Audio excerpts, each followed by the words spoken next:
In the previous video, we looked at the question, is it possible to become happier? The answer is yes. And according to Buddha, there are straightforward ways, methods to become happier. So I'm going to share one of those methods with you. Now, the long-term method is really the path to enlightenment. Lasting happiness, according to the Buddha, is found in awakening from our dream of ignorance. And I won't go into that now because that's really the long answer, the gradual path to enlightenment. The Eightfold Path would be the long approach to pure and lasting happiness. But we can also have more temporary happiness, day-to-day happiness. And it makes us so much better equipped to deal with the world and to change things and to have hope, right? We want to have hope and the ability to make a difference in the world. And we need to have a light, peaceful mind to be a light in this world. So I'm going to give you some straightforward, well, really just one way to do this, a simple practice that I think is kind of fun. It came from a different practice, but with the same acronym, WAIT. Now, a student in one of my classes, my Saturday classes, Michael, he told me this family wisdom. You might have heard it before. WAIT. Why am I talking? And I started using it a lot. I used it a lot. And then one day I was thinking something. It was a train of thought that was unpleasant. And I said, wait, what am I thinking? And I realized, it worked perfectly for that as well. So I started using it. Wait, what am I thinking? And in reality, in many ways, what you're thinking is even more important to what you say or what you do, because what you think, your thoughts, precede your actions. Every action begins with our thoughts, with our intentions. Right. And then whatever our actions of speech and body are, they lead to karmic consequences. Happiness, if our actions are kind and wholesome. Unhappiness, if they harm others or ourselves. So, but everything comes back to our thoughts. Buddha said in one of his 84,000 teachings during his lifetime, he said, all experience is preceded by mind. All experience is preceded by mind. Everything that we experience starts in our mind. Our world is created by our mind. It starts in our mind. All experience is preceded by mind, led by mind, made by mind. Act or speak with a corrupted mind, and suffering follows, like the wheel follows the hoof of the ox. Now, what this means is that suffering follows from our thoughts. If whatever we're thinking, that is the predecessor. That is what pulls along our actions of body or speech, right? What we're thinking. Think or act with a corrupted mind, and suffering follows, like the wheel follows the hoof of the ox. So this is kind of like, back in the day, there must have been like wagons, when the oxen were pulling the wagon. And the wagon wheel follows the hoof of the ox. If the ox goes to the left, then the wheel goes to the left and suffering follows. Or if the ox goes to the right, thinking right thoughts, they will act with right speech and right action, and then happiness follows. Right? It all depends on where our mind goes. Now, when we say a corrupted mind, this is what we would call a delusion, a mind corrupted by mental habits like anger, desirous attachment, greed, hatred, resentment, guilt even is like anger directed towards ourselves, jealousy. These minds, these corrupted minds, are called delusions. They're not seeing things the way they really are. Our world is created by our mind. So if we have a deluded mind of anger, our world appears to us to be a place that's painful or that causes us anxiety or fear or causes us to lash out. That's the way the world appears when our mind is pervaded by anger. It's like putting on glasses. We put on the anger glasses and nothing looks good. You ever had this? It's your birthday. It's my party. I'll cry if I want to. Everything's set up to make you so happy. And yet someone says something mean and then you're not happy. And then there's no getting back to happiness because your train of thought is one way. Even though everything surrounding you is meant to be a banquet of delight just for you, you can't be happy because the mind is unhappy. Conversely, if you have a happy mind, say your mind is pervaded by gratitude, and you're thinking, oh, how wonderful. Oh my gosh, I have a baby kitten to foster, which I do right now. You want to see this baby? I mean, this is a very, very pleasant object. Buddha also said that if we act or speak with a peaceful mind, happiness follows, like a shadow that never leaves you. Can you imagine? This would be amazing if we had a peaceful mind, minds with habits pervading it, like the habit of love, loving kindness, wishing others to be happy, or the mind of gratitude or patience, accepting whatever comes with a welcoming heart. These types of minds, love, patience, compassion, wisdom, these minds lead us to experience the world as a happy one, right? When our mind is pervaded by and focusing on gratitude, it's delighting in whatever is around us. If we're really present and we're looking at things that are beautiful in our world, and that's what we're focused on, the world will appear to be beautiful to us. This has been my experience. I've been studying Buddhism for over 25 years and teaching it for over 20. And I can definitely say that I have become happier and happier over time and able to control my mind more over time. It's a gradual practice, but even just knowing that happiness is an inside job, it really relieves the burden of trying to run after everything to make us happy. We don't need a new boyfriend. We don't need a new car, a new house. We don't need anything but our own mind, because that is where our cause of happiness actually resides. And this is the reason that we can increase our happiness, because there's no limit to your mind. Your mind has limitless potential for happiness and even bliss, but it does need to be trained in it. So I want you to try this practice. I've got a new one, right? Wait, what am I thinking? This is like the bell of mindfulness, where you go, wait, what am I thinking? Oh, unpleasant feelings, and I'm starting to think in a way that's riling me up. What's going on? Wait. What am I thinking?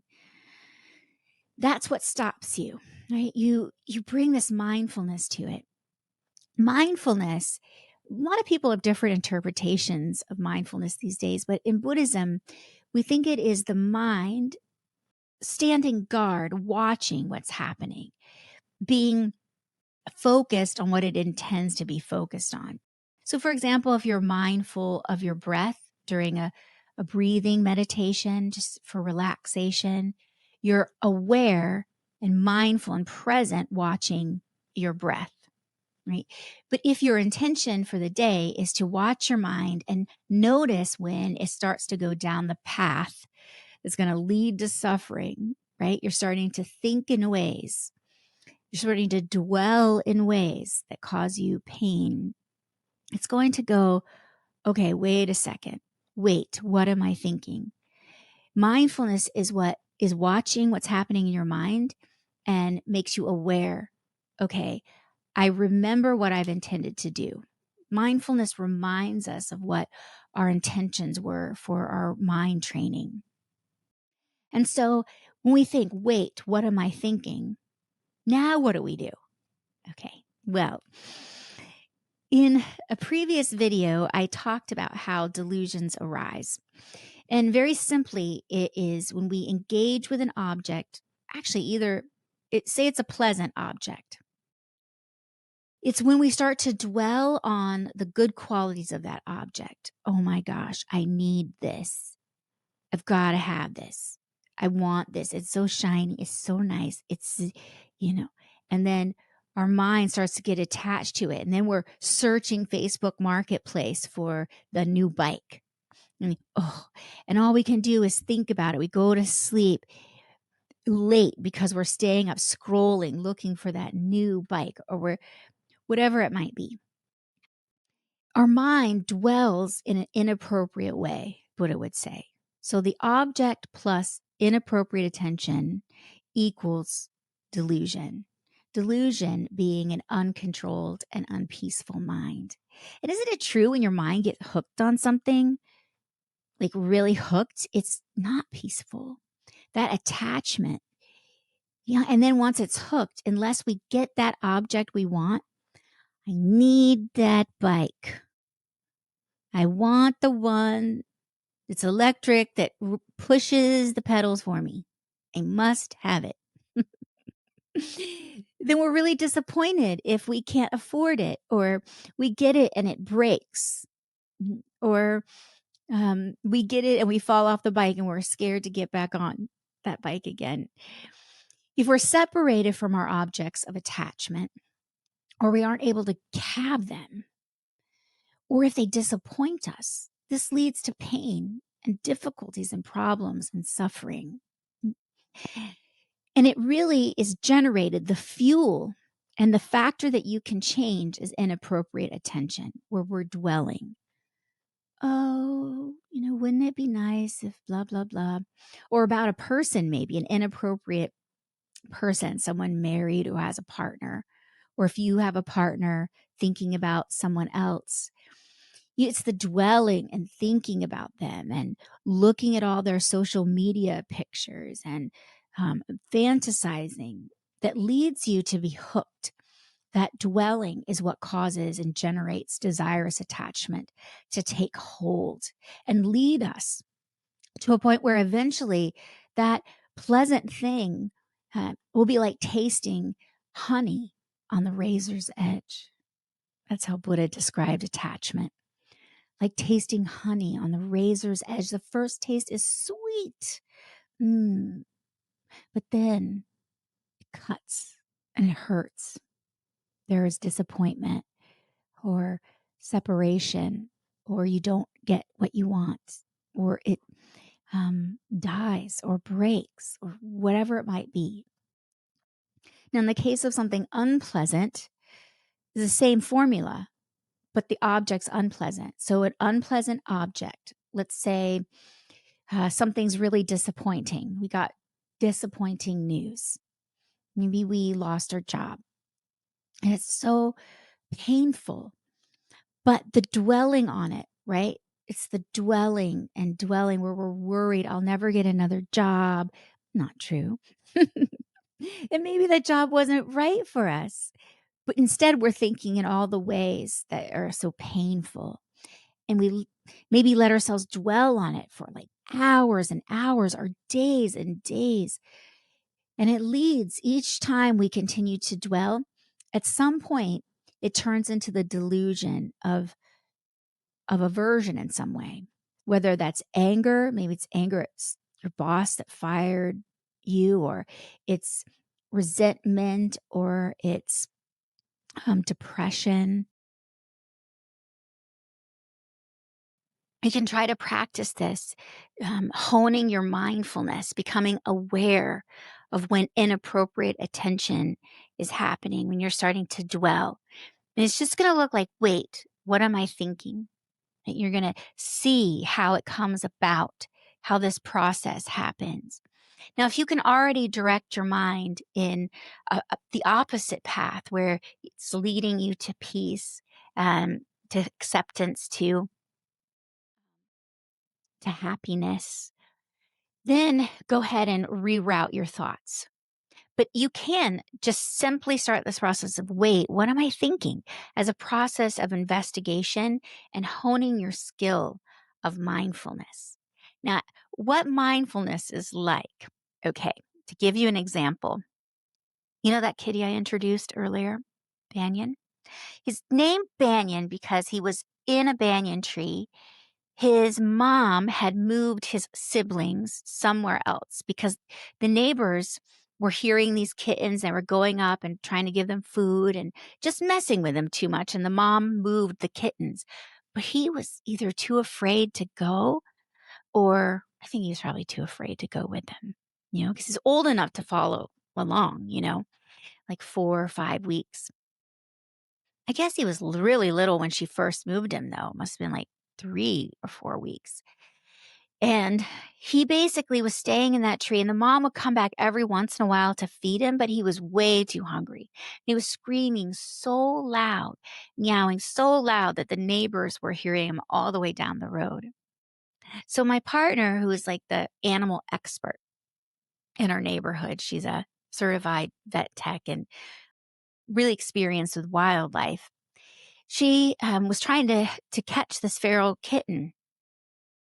And so at one point, she said, "Oh, come with me," because I'm often the one that catches, because I'm like a dog with a bone. I'm going to get that thing. I'm going to get that animal and help it. And so I climbed this banyan tree, not too high up, but he was hidden in one of the, I'll have to show you a picture of these banyan trees, hidden in one of the grooves of it and like, hole in the tree. And I stood on the other side where I could get to him, but I was kind of elevated above him, so he couldn't really see me. And I put this tray of tuna right in the crook of the tree, right in front of the hole he was hiding in. And I waited and I waited.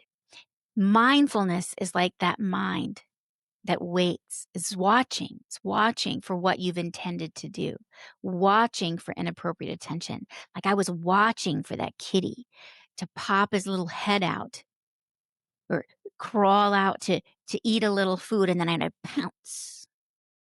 Right?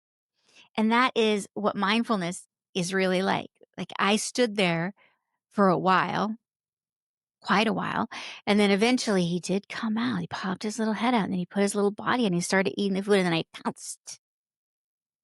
And I was watching so carefully that whole time.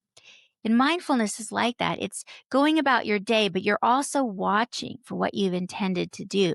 I'm going to remind myself, wait, what am I thinking? Now, I'm just not going to mindlessly be thinking things that hurt, things that disturb me. I'm going to watch. So try this for a little bit. Go, wait, what am I thinking? Ask yourself, wait, what am I thinking? Does this lead to happiness or not? It's a good question. What am I thinking? Does it lead to happiness or not? And then in an upcoming video, I will talk about some antidotes, things to say in your mind that will help lead it in the other direction, to the path towards happiness rather than pain and difficulties and suffering. All right. Have a good week or a good day.